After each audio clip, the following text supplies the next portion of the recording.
All right, welcome, ladies and gentlemen, to 2.5, study of complex numbers. So we're going to be looking really what they are today before we can figure out where they're going to show up.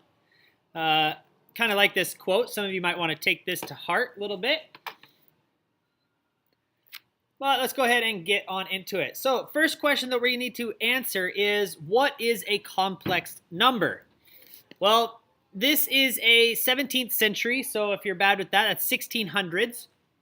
It's an extension of mathematical understanding. This basically comes from this question.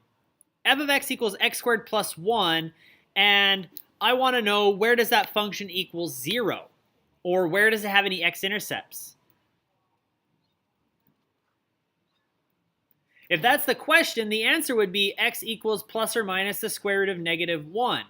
Well, we, back in that time, didn't have a definition for this particular number.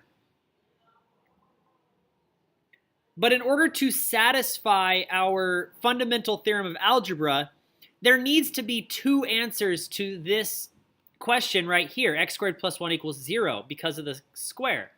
Those two answers end up being what we call imaginary. So this is a very big definition for us. This definition right here tells me that the imaginary number I is defined as the square root of negative 1. So every time I see a square root of a negative number, I think I, or imaginary, or complex, whatever word you want to use there. But I want us to make sure we understand is imaginary, the name is just a bad rap, right? Imaginary doesn't mean it doesn't exist. Imaginary just means that's the type of name that we gave it. Just like we name things rational or irrational, we just named this thing imaginary and gave it the letter I. So we can say this. For any negative real number, the square root of a, that a being the negative number, can look like I times the square root of the positive number. So we can say this. If I gave you the square root of negative 9, that could be written as the square root of negative 1 times the square root of 9, which is I times the square root of 9. Now we know square root of 9 is 3, so we can write that as 3I. Or if I gave you the square root of negative 3, that's the square root of negative 1 times the square root of 3. So I can say square root of negative 1 becomes I, and the radical 3 stays there. I can't simplify radical 3 any farther.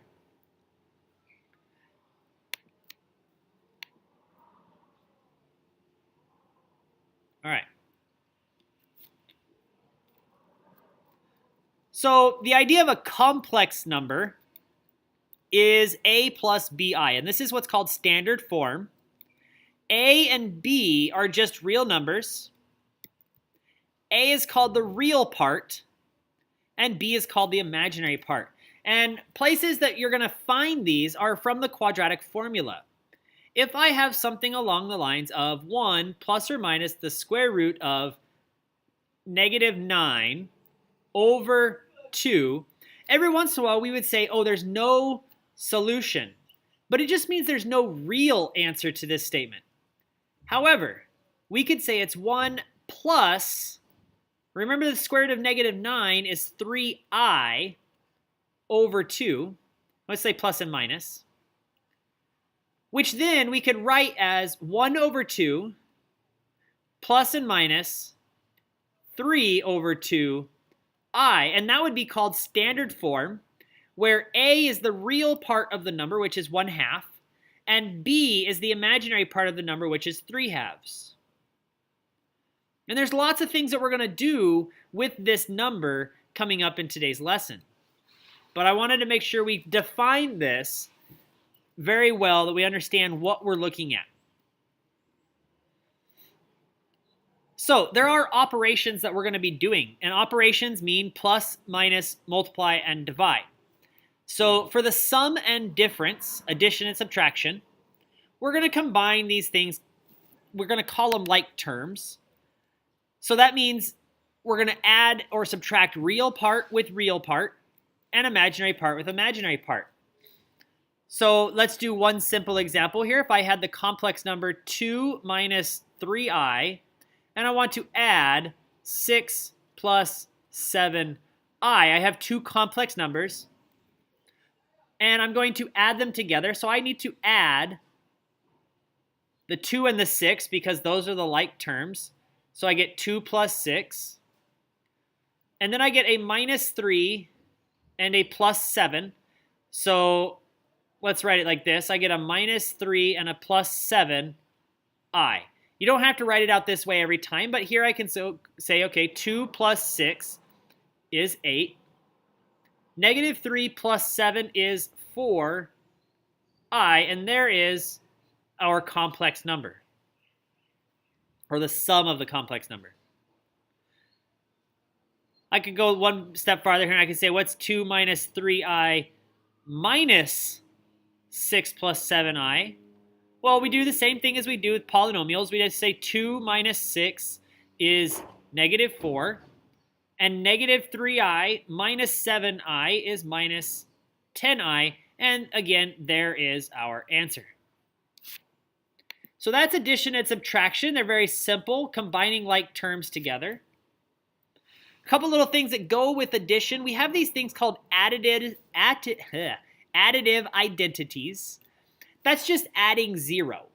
The identity is adding 0, that number. So like if I said 2 plus 0 equals 2, that's called the additive identity for real numbers. This is the additive identity for complex numbers. And we also have the additive inverse.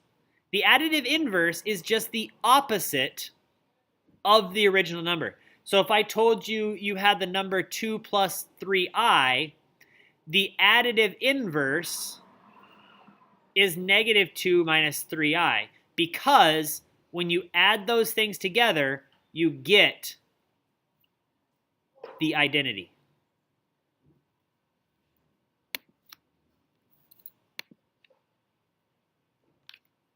All right, what about multiplication? Multiplication is foiling. So let's go with 2 plus 3i and 2 plus 7i, just for the heck of it. Well, I have to FOIL. So I get 2 times 2, which is 4. I get 2 times 7i, which is 14i. I get 3i times 2, which is 6i. And I get 7i and 3i make 21i squared. And if I simplified here, I get 4 plus 20i plus 21i squared. Now here's a problem. We don't ever get to leave I squared in our answer. So I want to go back to the definition. I is defined as the square root of negative 1. Well, if I square both sides, that squares the square root, which tells me negative 1, and therefore I squared is negative 1. So I can say 4 plus 20i. Well, I squared is negative 1, so this becomes minus 21. So I get an answer of minus 17 plus 20i. And what you'll notice is if I multiply two complex numbers together, I will get a complex number, not some random looking thing up here. So don't ever leave I squared as your part of your answer.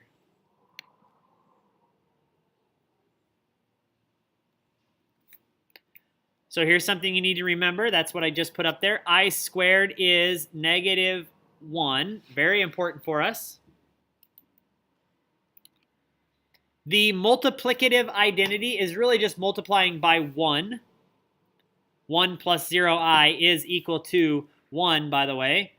So you'll notice that all real numbers, 3 is equal to 3 plus 0i, or 4i is equal to 0 plus 4i. I can always write them as complex numbers.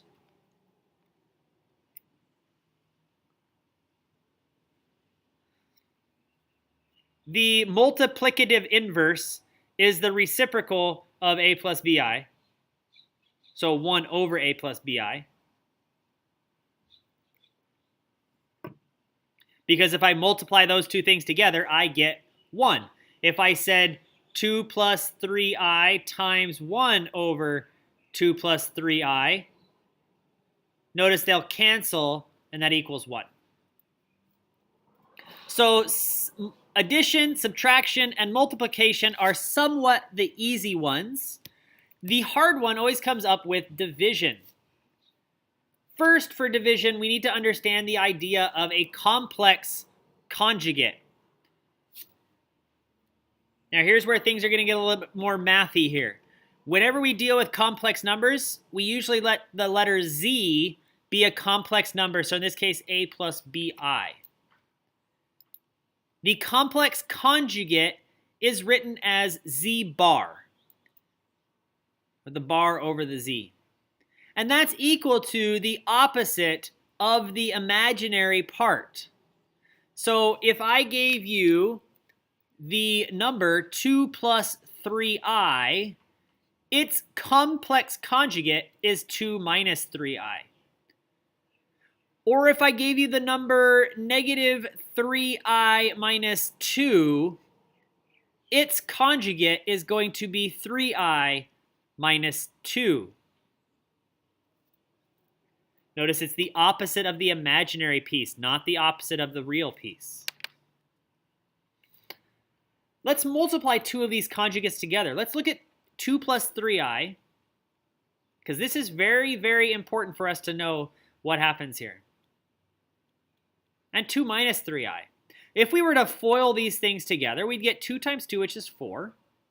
Then we'd get a plus 6i and a minus 6i and a minus 9i squared. We pay attention here. Minus 9i squared.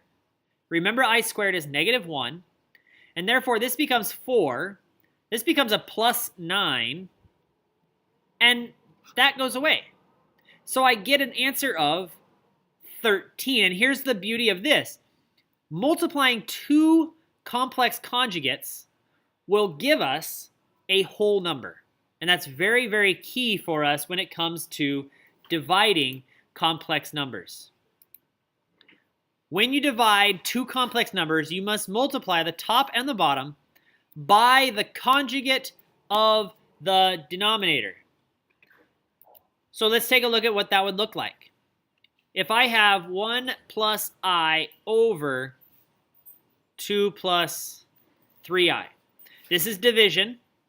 We're not allowed to leave complex numbers in our denominator. So we need to multiply by the conjugate of the denominator to both top and bottom. So I have to FOIL the numerator here. So 1 times 2 is 2. I get a plus 2i, a minus 3i, and a minus 3i squared, all over, remember we did this already, we found this to be 13. And then I'm going to combine like terms. Minus 3i squared becomes plus 3, so I get 2 plus 3 is 5. And I get 2i minus 3i, which is a minus I, over 13. And writing this in standard form is going to be 5 over 13 minus 1 over 13 times I. And there you go. That's what we did. We just divided two complex numbers, and we get a complex number as our answer.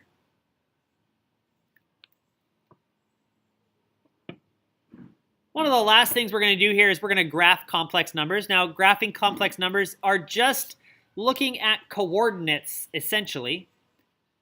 In a complex plane, the vertical axis is the imaginary axis, and the horizontal axis is the real axis. So if you have what you would think of as x and y, this is actually the A and the B, the real part and the imaginary part.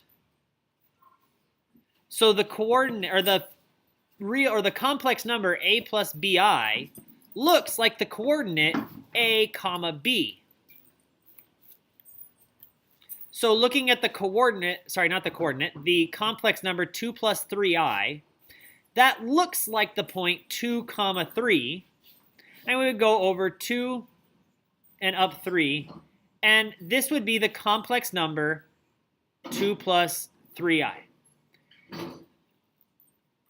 And some of the things that we can do with that is looking at the absolute value.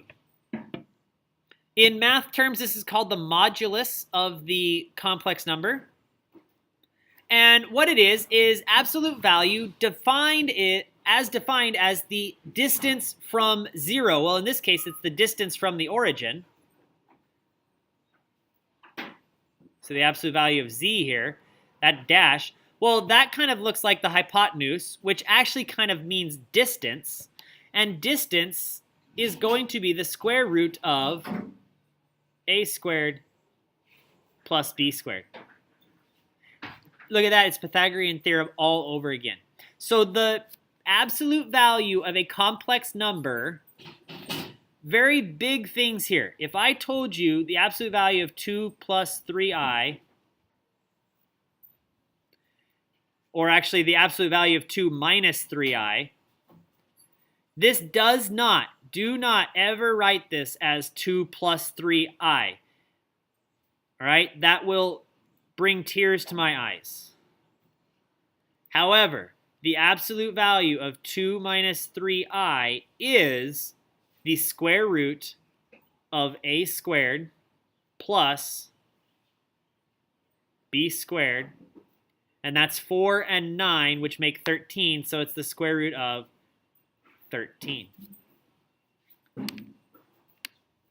All right, there you go. I'm going to leave you with this quote, and I will see you guys tomorrow.